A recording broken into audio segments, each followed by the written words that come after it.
everybody. My name is Samantha. I'm the Justice of the Minnesota Statewide Alumni Chapter of Phi Alpha Delta Law Fraternity and today's panel moderator. I'd like to welcome everybody who has joined us today for our CLE on diversity, equity, and inclusivity in action. What does it look like and why does it matter? We have the CLE code in the chat. Please know that we've just requested it, and if you apply for it, then once it gets accepted, you'll automatically be approved, and you won't have to redo it again. I would first like to thank our sponsor, the Brooklyn Alumni Chapter of Phi Alpha Delta Law Fraternity International, hailing from the beautiful state of New York.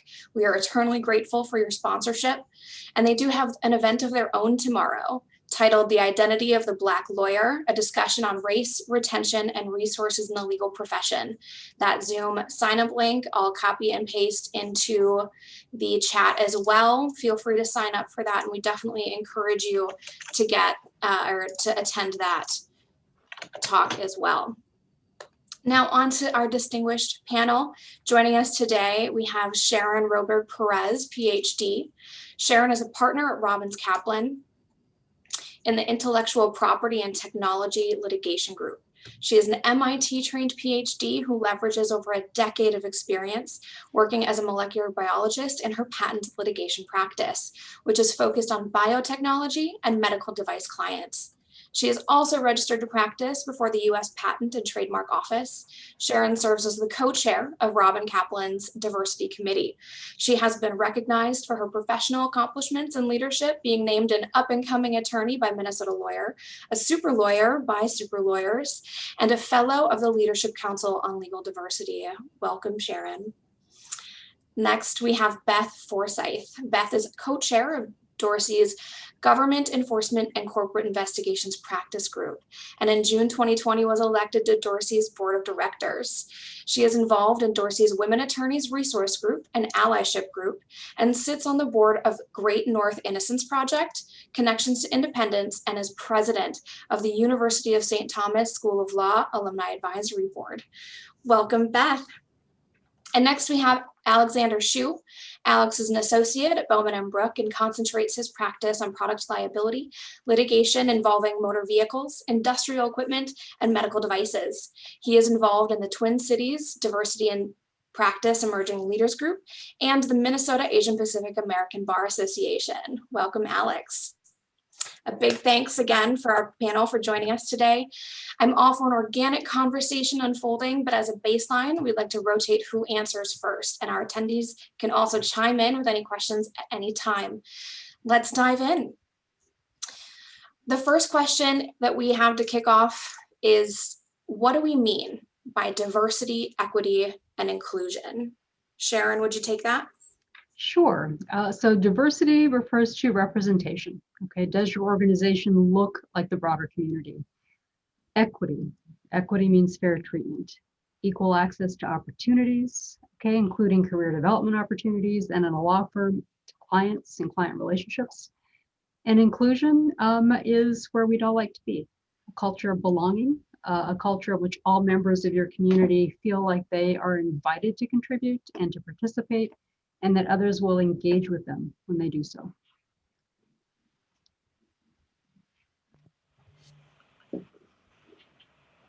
Beth, what do you think about that question? Yeah, Sherry does a great job giving the definitions and how we think about those concepts at Dorsey and how I think about them personally. You know, I think for me, it's about living a life of inclusion, to use the last of those, but that enriches my experience, right? So learning about the experiences of others and respecting them and incorporating them into my own life experience is really beneficial. And Alex. I think it's all been covered, but I would say for me, those words often imply the value of perspectives informed by different experiences. We talk about diversity, we talk about equity and inclusion. It's about creating opportunities for perspectives from all angles to have their opportunity to share and then engage with each other and inform each other. Now, I think a huge part of it is, not only knowing what it is, but knowing whose responsibility is it to provide this or to bring it into fruition. Beth, would you take that question first? Sure, thanks. This is a critically important issue. I would say we're in a diversity 2.0 world, maybe 3.0, depending on how you look at it. But, we've seen over the past decade or so that DE&I concepts have really come into the mainstream in companies, in law firms, and other organizations. We have developed good language to talk about these concepts, and we have formalized some of our work in this area.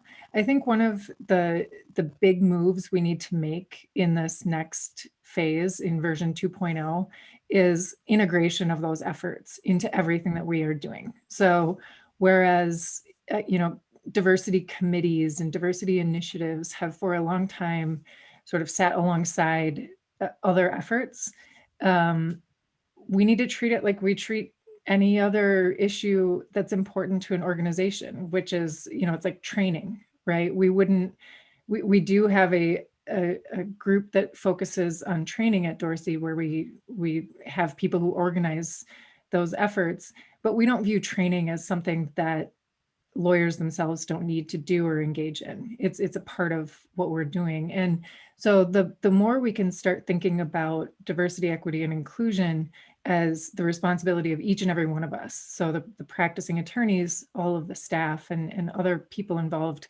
in the work that we do, the better off we'll be.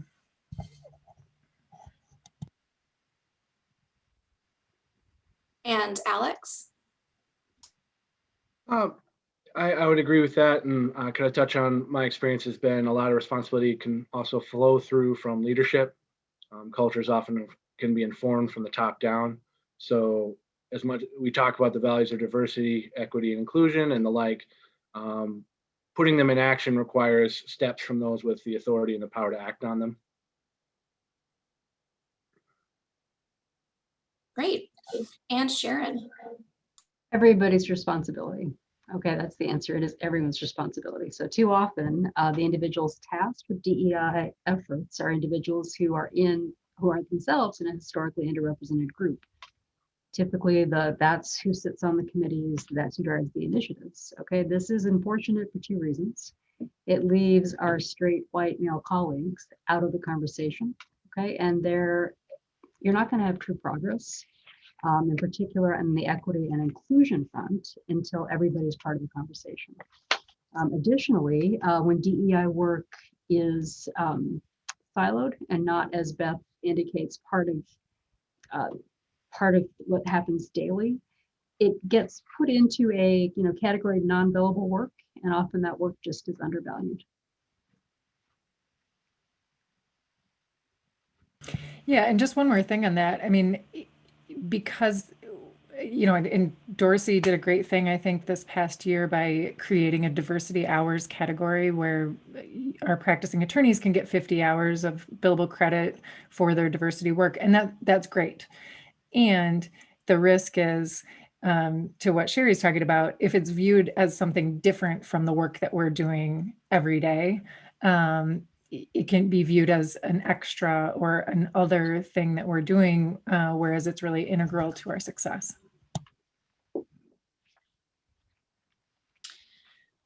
And I think that's great. And making the action a part of, not making sure it's not siloed, making that action part of the mission of the firm and of our work as attorneys is absolutely beneficial and pushes forward that progress. Now, and we've already kind of touched on this, but I'd like to explore it a bit more, is why is it important professionally or to our organizations that we, explore these DEI initiatives and make it part more of our action instead of ideas? And we'll have Alex start. Yeah, I think a big part of it, just on the aspect of it's the right thing to do. There's value in making sure that our profession and our organizations reflect the communities we work in and serve. But kind of on a functional level too, the value to an organization can also be the enrichment of bringing those perspectives together. The experiences of my identity inform the values and perspectives I bring are going to be different than what Beth might bring to a case or Sharon might bring. So both on a moral level, representing our communities within and without, but also in terms of an organizational value, giving back the organization, these perspectives inform our work. And the work we do is we present in front of our communities. A jury trial, you want to be able to represent the community you're speaking to as much as anything else. Sharon? Yeah, it's important to be playing with your full bench, okay? And diverse teams tend to outperform non-diverse teams, all right? Within a law firm, this means better outcomes for your clients. There's real data behind this. I'm thinking of a 2015 McKinsey study that did a report on over 350 public companies. And the companies that were in the top 25% diversity-wise, with racial and ethnic diversity, were 35% more likely to have better financial outcomes. And it seems that every time McKinsey does this study, that just keeps resonating. That is not changing. Diverse teams, it seems like they tend to focus more on facts and process facts more carefully.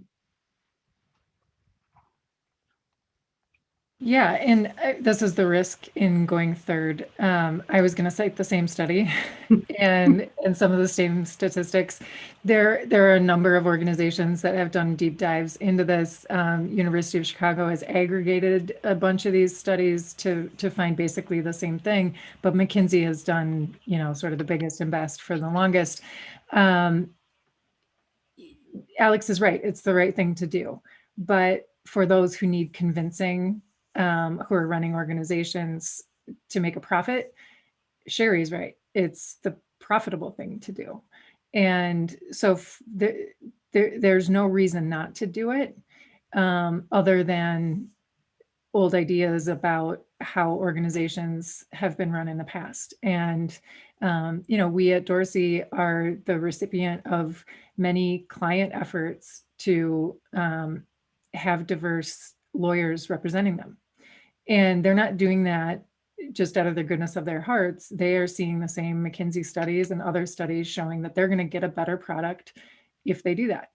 And so it is amping up the pressure, which is great, for us to have a workforce that looks more like the population in general, and that leverages all the richness and experience and expertise that people from diverse backgrounds have.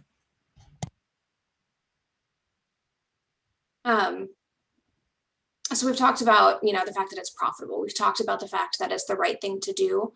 And we've got all of the data to back it up. But why is it important to us personally, not only as attorneys, as, in a service industry? Why does it also matter to us personally? Let's start with Sharon. Sure. I mean, I feel most energized and most engaged when I have had the benefit of spending my days with people from all over the place. Conversations are better. I'm more likely to be asked why I think a certain way or why I do something a certain way.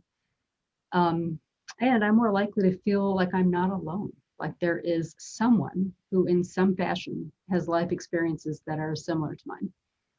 And, lawyers know some days are really tough. It's nice to know that somebody just gets you.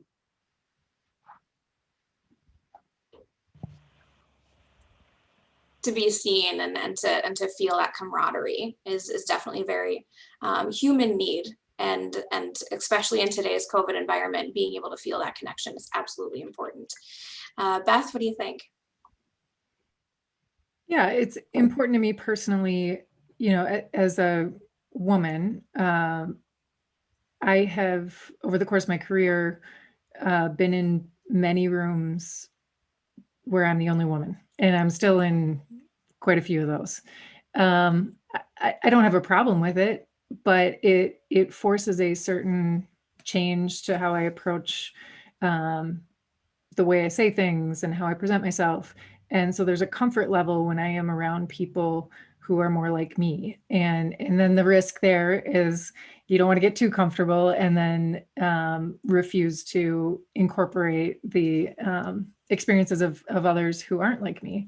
And every time I do it, and when we grow our teams to have more diversity, I learn a lot. Like Sherry's saying, it's a richer life experience to satisfy my curiosity about the experiences of other people. And so for me personally, it's more comfortable to have people around who come from all different backgrounds, age groups, geographies, and personal characteristics to share what they've seen, what they know. Feeling like being the only woman in the room happens to me frequently as well. So to hear that is a common experience, and learning how to adapt to the situation. And it's, like Sharon said, that connection and knowing that that's a common feeling. I appreciate that perspective for sure. Alex, why is this important to you personally? Kind of echo it. Always the third person always tends to echo some of the key points, but the value of diverse perspectives, it challenges and it tests me, and it helps avoid getting caught in a rut in terms of thinking or in terms of approaches. But also what Beth touched on, diversity helps kind of prevent feelings of isolation for me. The opportunity to walk in a room, and when it's diverse, when there's a lot of different people, a lot of different backgrounds or perspectives, there's less likelihood of walking and feeling like you're the only one in the room that knows that, in a certain perspective or a certain experience. And I can't speak to the experience of being the only woman in the room, but I have been the only Asian man in a room before. And it's not the exact same, but that sense of, whether you want to or not, sometimes you can feel the sense of, I stick out, and I'm not sure if anyone else notices that or it's just me thinking it. So in terms of value personally, when being in a diverse experience or diverse team it alleviates that sense, and it helps build a stronger sense of inclusion and community.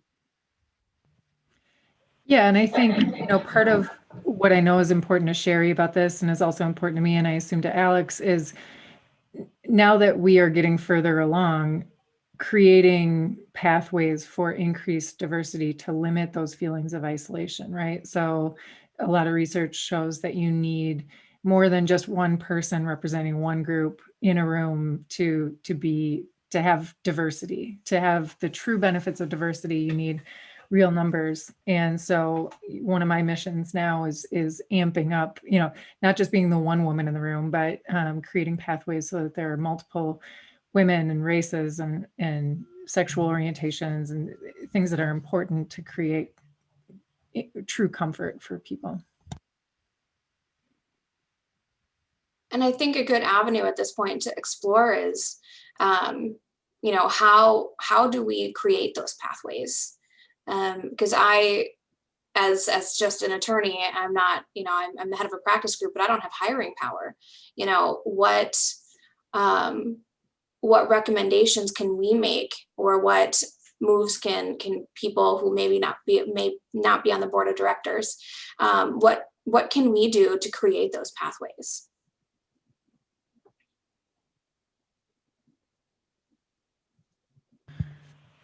Beth or Sharon, sorry, this is kind of off script. Yeah, that's fine.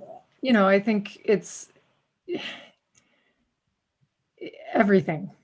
I mean, you have to start with reflection. There can't be any growth without reflection. So step one is creating spaces that offer enough vulnerability and humility to actually look at the true state of your organization, right? And like even with this organization, I had a chance to look at the website, and I don't know a whole lot about the history of it, but I see a lot of references to brothers and growing, helping men develop, and there's a lot of male pronoun language, and I don't know if that's intentional or if that's just a historical anomaly, but that's something that when I see it as a woman looking at the organization, it's a barrier to my feeling of belonging, right? And there may be good reasons why the organization decides to continue with that. But I think unless you're in that reflective state, and Dorsey's had to do this with our diversity numbers over time, is just to say, we feel like we're doing all the right things. So I would say step 2 is education, right? So step 1, reflection, step 2, education. Education, we nail it. We offer so much in the way of programming. We bring in consultants to train us on implicit bias. We win every award imaginable for all sorts of different diversity efforts. And yet our diversity numbers for practicing attorneys have been fairly stagnant over time. And so we have to reflect on that and look at it and say, so what is it that we are actually doing or not doing day to day that is creating this situation, right? And I think for a long time, we have fallen back on, we're a Minneapolis-based firm, and this is not the most diverse environment to begin with. And so maybe that's a reason, not an excuse, but a reason. And we're now just like, that is not good enough. We can't stand on that. And what can we do? What can we do for pipeline? What can we do to create more diverse law schools locally? What can we do to even create, more diverse high school interest in law schools? Things like that, going way deeper into the pipeline. So there's reflection, then education, and then putting it into practice. And I think one of the big challenges right now is, okay, so we've got a lot of folks who know all the language, and we know the concepts, and we know what diversity looks like, we know what bias looks like. And then we're in a room with a very senior partner and we see a microaggression, right? And we've been trained up on this and we know how to identify it and we see it happening. Who's going to speak up? And how do you use the right language to continue developing in your own career in a positive way and not have that senior partner never want to work with you again because you made him or her really uncomfortable, but at the same time address the situation? And so I think that's where the real magic is those daily small activities that are going to make the real difference. And absolutely. So Beth's, description, right? That's very similar to my experience, right? We've got a lot of education. The problem is not that we don't educate ourselves, our attorneys and staff. It is the rubber hitting the road. In terms of recruiting, Robbins does fairly well. We tend to have a pretty diverse class of new attorneys every year. But as you advance in your career, the diversity falls off. Why is that? Right? There is an inclusion piece that we have not managed to crack. And some of it is what Beth indicated, right? Small things that happen day by day. I do think that lasting change really means having these conversations with the full group, right? Engaging white, straight male colleagues. And that means making sure that we can talk about diversity, equity, and inclusion without having people go on the defensive, without making people so comfortable that they don't want to have the conversation because they're afraid of saying the wrong thing, they're afraid of getting called a racist. How do you bridge really different life experiences and really different generational experiences? It's a lot of conversation.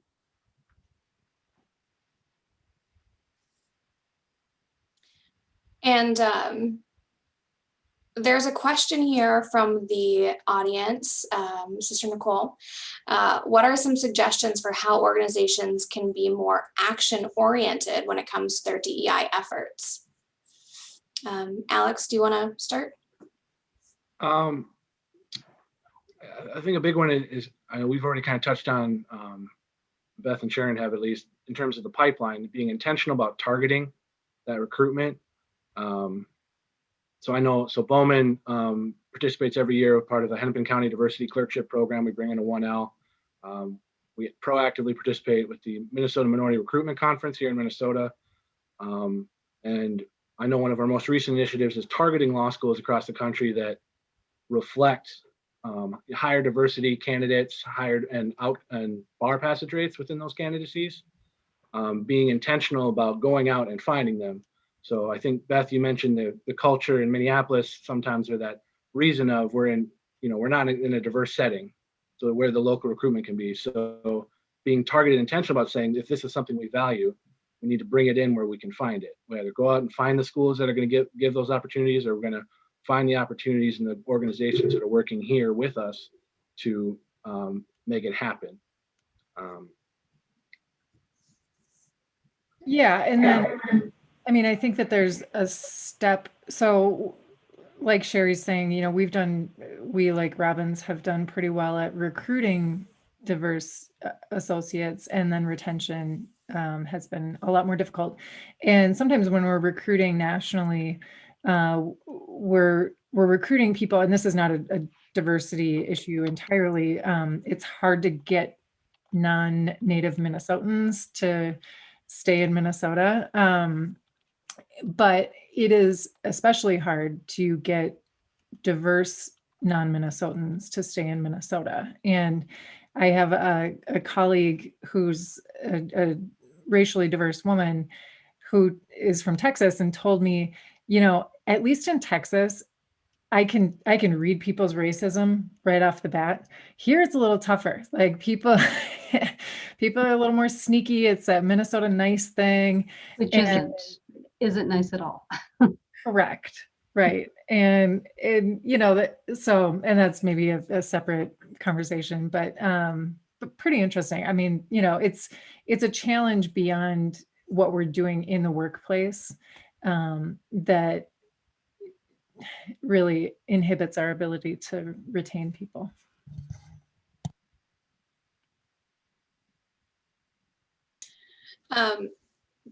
So we're focusing on, current, how we can change, how we can, go about all of this, and discussing how your firms do that. And all of your firms express a commitment to diversity. And Sharon was recently quoted in the St. Thomas Alumni magazine that these goals have been aspirational, but not actualized. And we've been talking about these practical steps and increasing inclusivity. But what barriers do you see that are currently set up in our system that prevent our goals from being actualized? I think the tendency of, lawyers are kind of a special breed anyway, right? And I think Beth mentioned this earlier. It is really hard to get people to feel comfortable enough being vulnerable enough to have difficult conversations. And I don't know how we get there. One of the things that Robbins initiated over the last year are office hours, DEI office hours. And this means every month, somebody on our leadership team or the DEI team, usually it's two of us, will do an hour's worth of office hours. Anybody who has any questions about DEI can show up and ask questions. There's been some attendance, some conversation, but that's just the beginning, right? We have to find ways to have these conversations early and often so that people aren't defensive. And that takes putting the time in.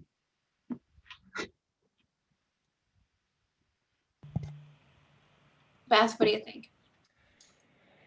Yeah, we're, like I mentioned, we're trying a number of new things. So the diversity hours policy that we implemented last year, I don't know that we were first in the nation to do it. I doubt we were, but we might have been. But we were early, and now a lot of other firms have followed suit, and we thought that was really important, and a really important expression of our priorities and values. We're piloting different programs to give feedback to associates more quickly than we historically have. There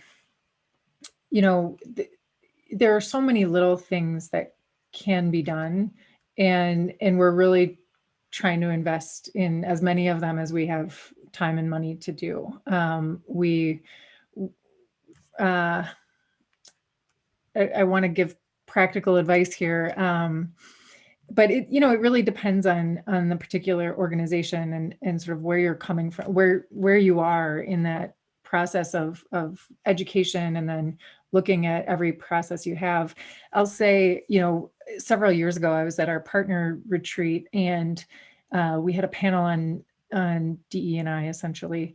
And at the end of it, two of our partners stood up and on a screen behind them started flashing excerpts from exit interviews and things that people have said in their exit interviews that were mildly racist comments, sexist comments, just rooted in ignorance, rather than evil, of course. But it was among the most powerful things that I've seen at Dorsey, and I've encouraged our management folks to continue that process. Right? I mean, how tragic that we only find out about that in exit interviews. And so, one of my big pushes is let's get that feedback before people are on their way out the door, and anonymize it, but present it in ways that are really honest. And I mean, these are our colleagues, and I couldn't help but sit there. And there was one in particular, and it wasn't something that I had said per se, but I could see myself, I had done something like that. And I had immediately recognized the mistake. And, it was something that happened like a decade ago, and I'm still horrified by it. And, it's important to see that and to talk about it and think about it. So I think there are a lot of things that we can do. I mean, I know have started to discuss upward feedback. I mean, most law firms, right? Senior attorneys review more junior attorneys. Well, what happens, right? Lawyers aren't trained to be leaders, really. We kind of fall into that by accident. And so I would love to get off the ground an upward feedback program. Maybe we can do it, just people can volunteer to be part of this. Because then people who have real power, staffing teams, running departments, can hear, what it is that they're doing right, what it is that maybe should be changed. And Alex, would you be able to provide the associate perspective of this? I think a good program I know that Bowman does that I've appreciated is we provide an affinity mentor program. So everyone has a partner, every associate has a partner mentor, but on top of that, for individuals that ask for it or have diverse background, we try to provide an affinity mentor, someone who might share some aspect of their identity in terms of ethnic background or what have you. And we try to play that, and we try to pair them, an associate with an affinity mentor, so they have someone who might have similar background or experiences that they can talk to about issues they're seeing or problems they're having. I think Beth touched on, I know, a big kind of a more conceptual, I guess, rather than concrete practical response, but we've been touching on is being really self-critical about it. So I know, Beth, you talked about the exit interview comments. I know retention's an issue for us as well, but sometimes it's not obvious in the exit interview that maybe it was the diversity had an aspect, or a lack of diversity had an aspect in it. People are professional, they're not trying to burn a bridge. So being self-critical and asking, if we hire 6 associates with diverse backgrounds and 5 of them are gone in 3 years, something's going on, whether they said it or not.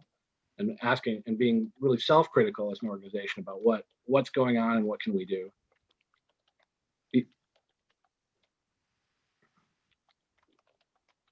And I think that self-critical point and being able to, look at those exit interviews or even your colleagues and saying, what can we do about this? I think that's absolutely important. And kind of reaching back and creating that pipeline. What can we teach or show the new lawyers or even law students in order to turn this progress that we've been making into lasting change? Sure. Be curious, listen, seek out conversations, right? Do so in a way that you understand that it's all of our obligation to understand where the gaps are and where we need to do better. Try to educate yourself in a way that it doesn't put the onus on somebody from a historically underrepresented background to teach you, right? learn about how the disparities in your community impact people who don't look like you. Ask members, right, of your fraternity who don't look like you what their experiences are.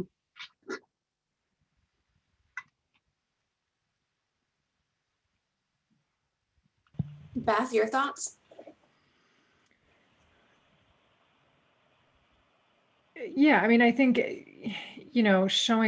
I'll address your question, and then I saw a somewhat related question in the chat function about how to inspire people in the pipeline to want to go to law school and live a life as a lawyer. And, I think that this is a unique profession in that we have the ability to truly help people with our professional credentials. And so, the pro bono work that I'm sure we all are doing is one of the best ways we can impact our communities. And the day-to-day work is great. And I love my practice doing corporate investigations. I love coming into a company in crisis and helping them bring order to it and get through it. But every year, some of the most rewarding work I do is the pro bono cases that I have, and giving people who are considering what they want to do with their professional lives a sense for the fullness of the practice and the ways in which they can really impact communities, I think is something we can really focus on. In addition, I mean, that this is on top of what Sherry's talking about, which is asking more questions about what the person on the other side of the conversation wants, right? Alex, your thoughts?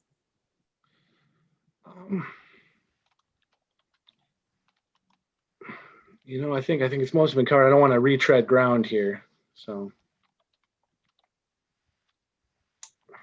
Yeah. And I think the $1 million question can really be, what role can or should our non-diverse allies have in creating and sustaining respectful conversations regarding these issues? Sharon's touched on it, and I know Beth has touched on it, and Alex has touched on it as well. But what role can or should they have in cultivating these respectful conversations to continue our progress? If we could start with. It's not going to happen without them. I mean, Sherry talked about it earlier. It simply cannot be the work of diverse people to have conversations about diversity. And we created an allyship group I think it was in 2020. And I was in some of the early conversations before that was formed. And one of the people I was talking with is one of my best friends at the firm, who's a white guy and is really steeped in the literature on systemic racism. And, in the wake of George Floyd's murder, we're all talking about what we've been living in that we haven't been noticing, and sort of this awakening that so many of us were going through.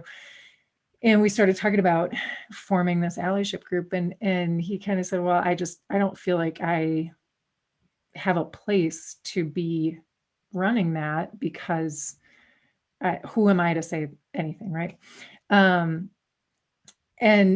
I said, you have to do it, because all of us diverse folks at the firm are already doing 1 million non-chargeable things to help, others within the firm through mentoring in the community. Also, the list is endless of the opportunities that we get to help push the diversity conversation. And I mean, it's not going to happen unless we have those who have historically been advantaged using the language of inclusion and then living it out.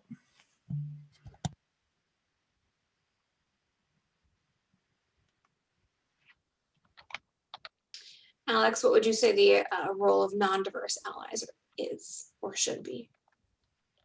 Beth really kind of touched on it. It's I know one thing often here that I would say is trying to boost voices, using a platform that you have to step forward. Even if you're not the one who's the best one to say it, but amplifying, saying, "Hey, this is a great thing that's going on."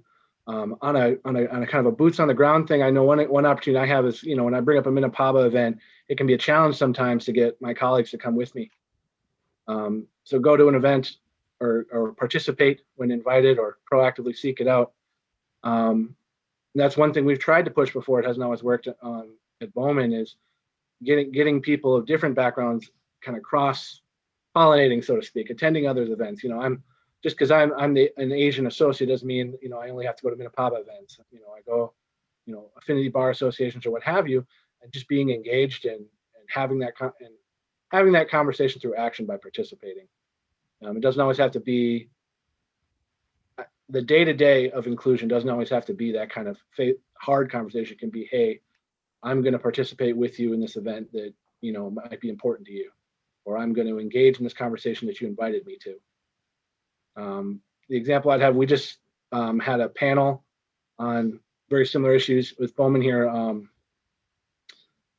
on George Floyd and kind of the unrest and what we can do in terms of reform, and the participation across the firm from folks that might not identify, might not be African American, or might not identify with the issue on a personal level, reaching out, saying, how can I be involved, or having that conversation with folks after the fact. I think on a boots on the ground perspective, that's a big step, is being involved, and not just saying, oh, that's just for these diverse attorneys to go see. I don't need to know about it.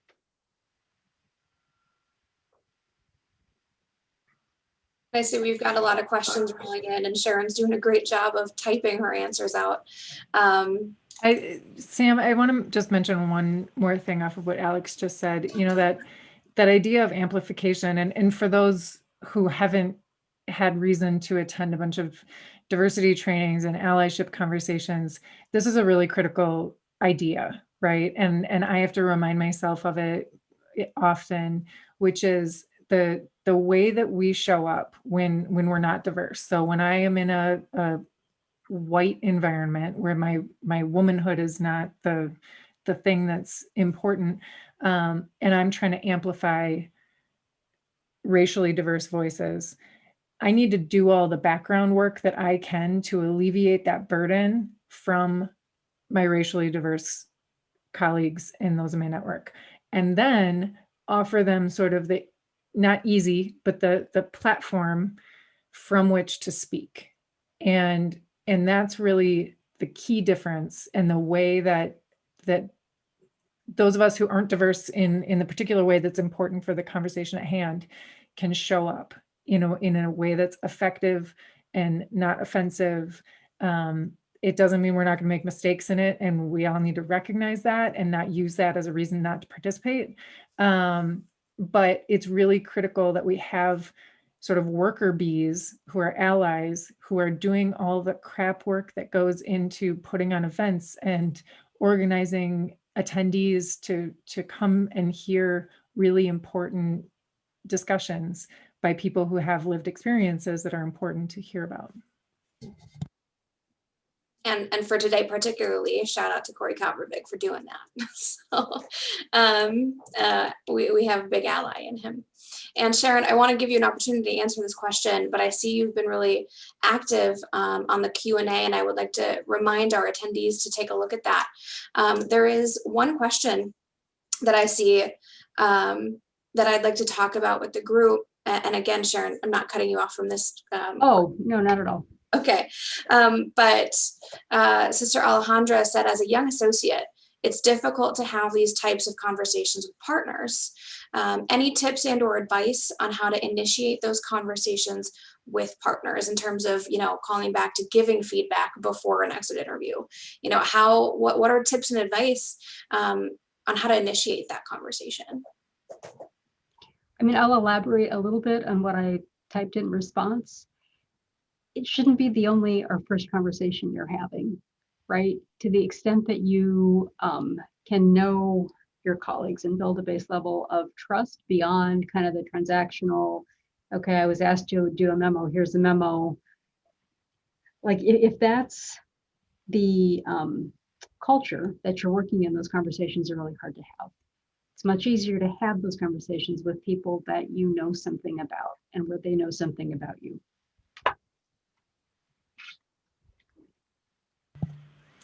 Yeah, this is tricky, and I don't think it's limited to associates. You know, I mean, I'm guilty of having been in rooms and sat in silence as things have been said where I'm just like, oh my gosh, right? And then followed up with people in the room after to make sure that they knew I wasn't okay with it. But then now going back and thinking, well, but every indication I gave is that I was okay with it because I sat there. This is hard. This is really hard, and particularly in a law firm structure, but I imagine it's hard in corporate America as well. You know, we get work from the other people in the room, and at least at Dorsey, partners can choose who they work with for the most part, right? And the great benefit in that is associates and junior partners can sort of choose their practice in ways, you know, that involve them saying yes to certain projects and no to others. And there's a lot of good to that. But in that informal structure, playing by the unwritten rules is pretty important. And so we have to work on that culturally. And that's why I say these little moments end up being huge, but where you see a microaggression and let it go by, you know, we have to work harder on that. I don't have a great answer for it. I bring it up in pretty much every meeting I'm involved in at Dorsey that where it can come up. Alex, any thoughts on tips and tricks? I'm afraid I don't have much either. It's a bit of a rock and a hard place when you're looking up from the bottom on that sort of experience. I mean, I think this is kind of where I think Sharon talked about at the very beginning of this. It's everyone's responsibility. It's kind of what I meant when I said, you know, in terms of top-down culture, it's tough when you're the one on the bottom, so to speak, to address the problem when it comes up. So I'm afraid I haven't found the answer. If you can find it, let me know. I've had my own experiences with it, and it's always a challenge. It's an evolving. And I don't mean to sound super pessimistic about it. I mean, the optimistic side of that is because there's been such a focus on this and because we've put so much into education, I do think we are making progress. And I think that, you know, the more that we put examples out there, real life examples of things that people have said and heard and done that brings awareness to how they could be offensive to people, really helps. But I don't know. I mean, I've asked, should we put little tents on the tables in the conference rooms that talk about microaggressions? You know, I mean, I don't care what it takes. I want to ensure that those moments end positively and with, you know, progress toward more diversity. Sherry, what are you going to say? Well, no, and I mean, and sometimes it does mean that people who aren't associates have to make their colleagues uncomfortable. One of my colleagues, when he chaired our diversity and inclusion committee, there was a partner meeting where one morning what he did was go through, you know, just language, right? What language is and is not appropriate. And that, you know, you look around the room and you can see everybody thinking, okay, it's way too early to have the conversation about why the word Oriental is not appropriate, right? And some of our partners in their 60s, 70s, right, they're just uncomfortable with this whole idea. It's like, well, okay, but obviously we have to have these conversations. So, you know, 15 minutes out of a partner meeting for people learn something, even though they're uncomfortable, that's fine. And it sounds like in order to affect change, people have to be okay. And we talked about vulnerability and being open about that, but people have to be okay with a certain level of being uncomfortable to have these conversations. Right. And I guess the way I look at it is so many of my colleagues who are from historically underrepresented backgrounds have been much more uncomfortable, even than I've been. And so I don't really care so much if some of my white male colleagues have to be uncomfortable too. Yeah, and I think that's the other thing, right? Is if associates can do what Sherry talked about initially, which is find people you feel comfortable with within the organization and talk to them and make it known that you're uncomfortable, then that emboldens, I'd like to think that I'm one of those people for associates at Dorsey. And that emboldens people like me and Sherry to then say something, right? And so it's just sort of the collective inertia of the organization moving toward these inclusivity ideas that's really going to make the difference. And I've got so many questions, and we've got about 9 minutes left. So I'm just being conscientious of time, and I encourage our attendees to keep submitting questions. But my last planned question, I guess I have other questions based on our conversation, but what is the ultimate goal of this work of DE&I? And is that work ever done?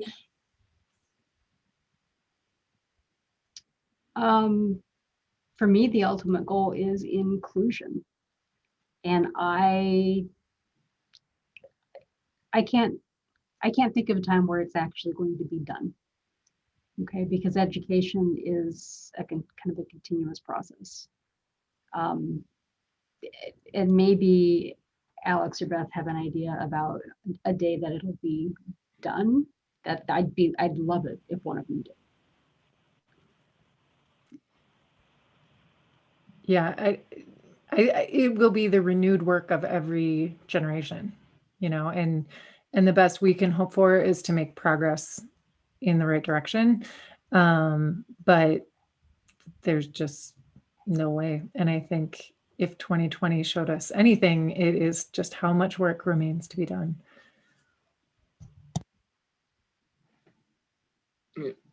I would agree. It's a process more than an end state. And at least on my appreciation, the goal is to make the work a little bit easier as part of the process for the next go round. And calling back to a comment that Beth had made about looking at our website, that our Phi Alpha Delta Law Fraternity International's website, and seeing brotherhood, and maybe seeing that as a barrier to entry, or maybe that's a historical thing. We're actually in the process of a DEI committee. We've had all of that changes. And thinking about it in a way that, how we present ourselves, how we market, in terms of, maybe not just changing wheels to society, but changing our organizations altogether. Would you say that can be a barrier of entry? Just just using different vernacular opens the doors to not only diversity and equity, but inclusion.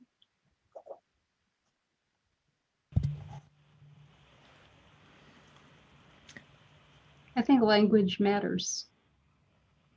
And just a willingness to look at the language, I think is helpful, right? I mean, if I had to guess, I would guess that most of the firms in the Twin Cities, the original partner agreements, for example, probably refer to he throughout. Simple step, changing it so it's gender neutral. How hard can that be?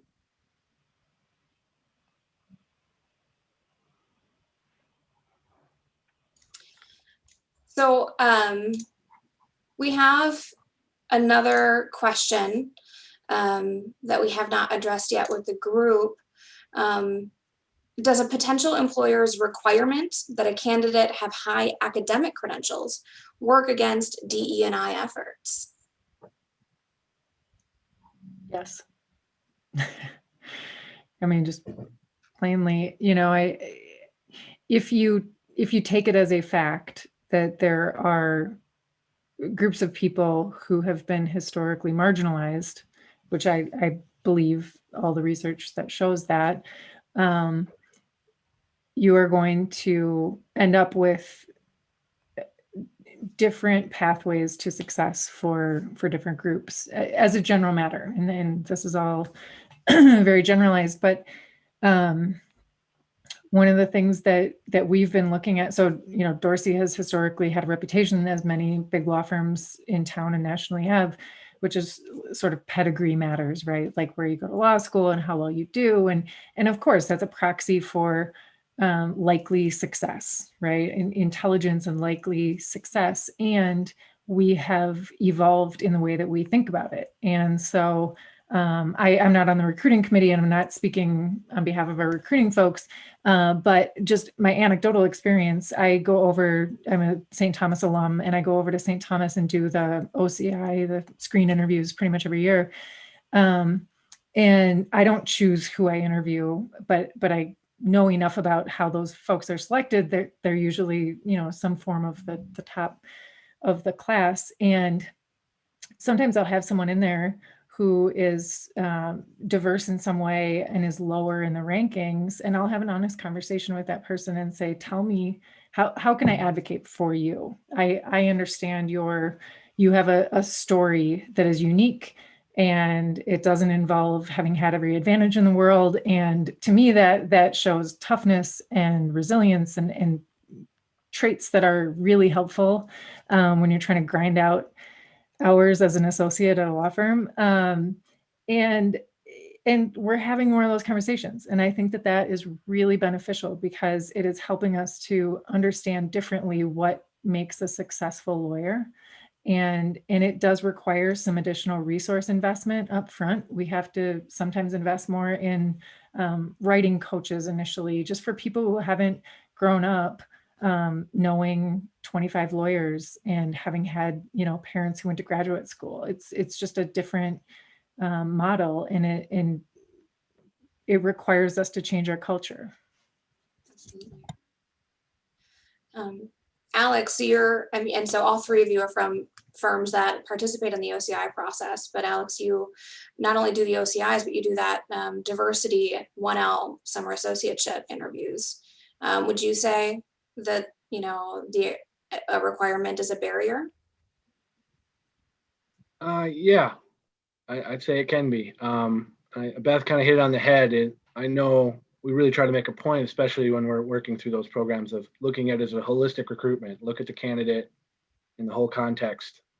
Because the number is a proxy, but it's not always accurate, especially depending on the challenges faced. That can be more informative than whatever artificial number is going to be, in terms of where they started, where they got, and where they could be, aren't always going to be informed by that. It's helpful to keep in mind the numbers are a proxy only, and that works both ways, right? So just as, we can lose out on some great candidates if we screen too narrowly, there are plenty of people who look great on paper, right, that you're not going to want as a colleague. So holistic screening, it's a good thing. So we've got about 2 minutes left by my desktop clock. Any final thoughts from the three of you in terms of, DEI initiatives in action? What does it look like and why does it matter?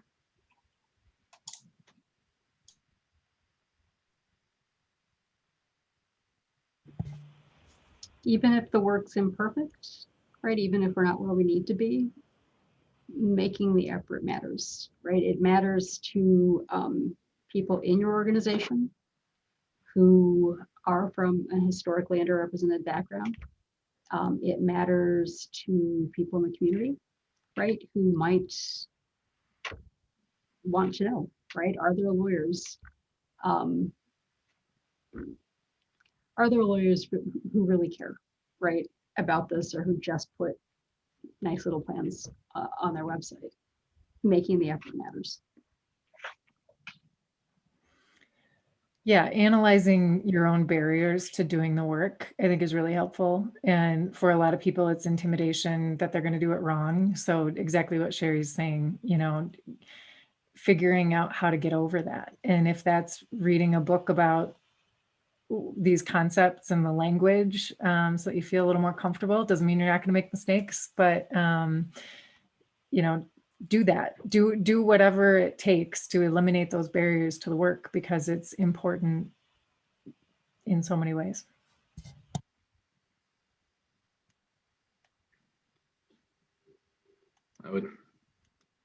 just echo the same sentiments. Being willing to be self-critical and being comfortable with the idea that there's work to be done on an organizational level, and there can be work to be done on an individual level for you. Being able to ask yourself, what can I do, or what have I done, or what haven't I done, and then why. Those are great final thoughts. And I want to thank everybody for their time, especially the panelists for coming out and giving us a great session. Thank you to all the attendees taking your time out of your day. The CLE code will be emailed to all of you, and look for our next event. We're going to try to do one every month. So thank you all and have a great afternoon.